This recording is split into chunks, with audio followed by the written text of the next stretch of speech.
wasn't allowed to come into the Savoy. But it was that moment that I knew that the die was cast. I knew this was, because I could do it. I used to see them, I used to watch, I lived in back of it, and you know, you look through the windows, and I heard the music, and my sister and I would get in the living room and do what they did.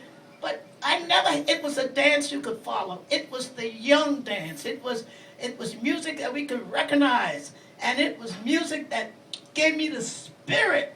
And when that time came, it was ready. And would you believe it? It was how I made my living.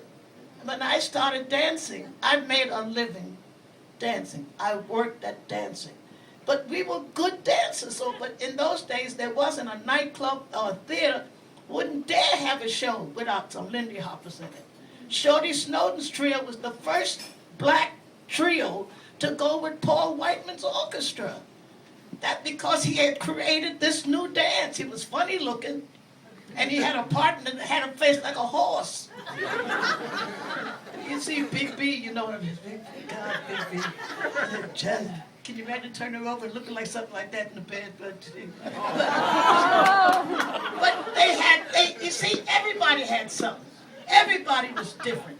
And that started it. Then Whitey came along, and he was one of those with Shorty and them, and he wanted to, Whitey was one of them organizers. He saw something that was happening, so he wanted to organize this dance, and he tried to give Shorty and them orders. And they told Whitey where to go. And Whitey said, all right, I'm going to look for some young dancers. So what he did, he would go around. I won a contest at the Apollo Theater, and I went up against his dancers, and I won first prize. And me and my partner took the money and ran. It was only $25, but that was the first prize money. And so the next day at 8 o'clock in the morning, there was a knock on my door, and this big guy with two goons in backfit, I opened the door, and he said, I'm Whitey. And that's how I met Whitey. And he said, I saw you dance. I like the way you dance. I'd rather you dance with us than against us. And I became the 14-year-old kid that used to come to the Savoy and dance. And then he met Frankie, and he brought in new blood, new youngsters. And of course, being young, experimental, and flashy, it changed the whole picture. Like when the kids do breakdancing, that's what we did. We was breakdancing in Lindy. And of course, the older dancers didn't like it, but that's youth taking over. And we took over, and of course, Whitey gave us another level, and of course, films and all like that came out of that. And at that time, when you see Helter Poppin', that was the greatest foursome ever in Lindy Hop dancing. Nothing has ever touched that, ever, even till today. It's the perfect example of great Lindy Hop because it was created by those dancers, and we're very proud of that. I'm so proud of it, even though the Swedes are coming up real close to us. I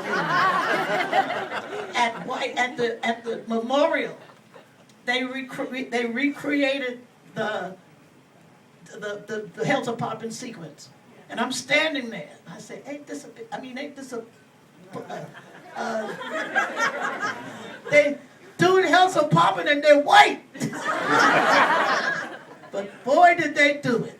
It was a great moment. So you see, it has passed on, and we're getting better and better. And when I saw you out here tonight, you guys are getting better. What you're doing, you're dancing your way, you're enjoying it. That's what we had. We had fun. We enjoyed it. And that's what dancing is. And that's what will keep the spirit going. Because, listen, you put on a Count Basie record. I'll damn it, but you can't swing to that mother. Norma, so most of us know you as a Lindy Hop dancer. Can you talk about your show business career as a comedian, working with Red Fox and with different comedians? Dancers get old. We get leg trouble.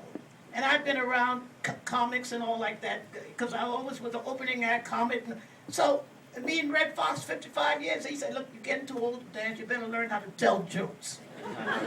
So he had a nightclub that was barely making a living, and he brought me out there to be the MC of his club, and it threw me in the thrones of Richard Pryor, Flip Wilson, Flip Wilson, eh? Red Fox, Bill Cosby.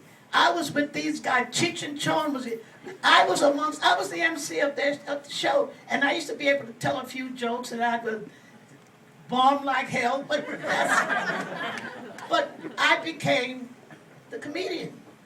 I became the comedian because, well, I used to get back when I was a dancer that not dancing anymore, so they would like to put me down, and they would say things to me so I wouldn't get mad. I'd go in the back and take a pencil and paper and write what I thought about them on a piece of paper. That became my way of writing material. I called them all kinds of names. But out of that became my ability to write. Because Red Fox used to say, write a joke one day. Second day, write another joke. After 7 days, you'll have 7 jokes. And then by the time you have 30 or 40 jokes, you wouldn't have to mess with my act. And that's what I did. I began writing. So now I write my own material, but I take my material from life. And I love to sit out and enjoy the fact that how different the times have changed. Like, for instance, my mother said to me, she wanted to know why I never got married. I told her I was waiting for Mr. Right. She said, Wilbur and Orville have been dead a long time. You better grab whatever you can out here. And that's when I said, well, now, think of it. You can't be out there grabbing because times have changed. Now, competition is mighty keen. Today, you have to, whatever you have, you got to share. And now you got to share with the homosexuals. And you got to share with the transsexuals. And the bisexuals. I happen to be heterosexual. And there ain't nothing worse than being heterosexual and you ain't got nobody to heterosex with.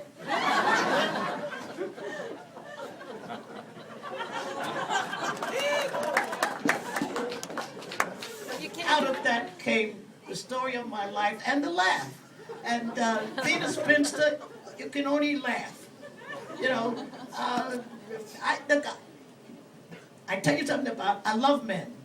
I dig men the most. I get the kind that look like I dig them up. But what do you expect? I date a man my age. Can you imagine me dating a 90-year-old coot? He'd chase you around the room, and by the time he caught you, he done forgot what he was chasing you for. Or a young dude they call the toy boy. And the hair all on the pillow, my hair over there on the dresser, and the boobs is on the dresser, the teeth is on the dresser. The dude said he didn't know whether to jump on the dresser or jump in the bed.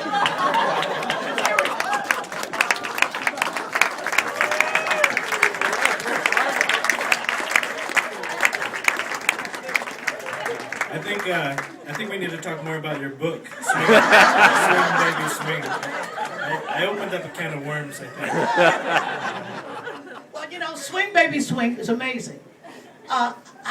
Richard brought me out to Stanford, and it was the first time I was able to work on a steady basis with the same group of dancers. And then I used to go there and I used to find something I had to do different every time I went out.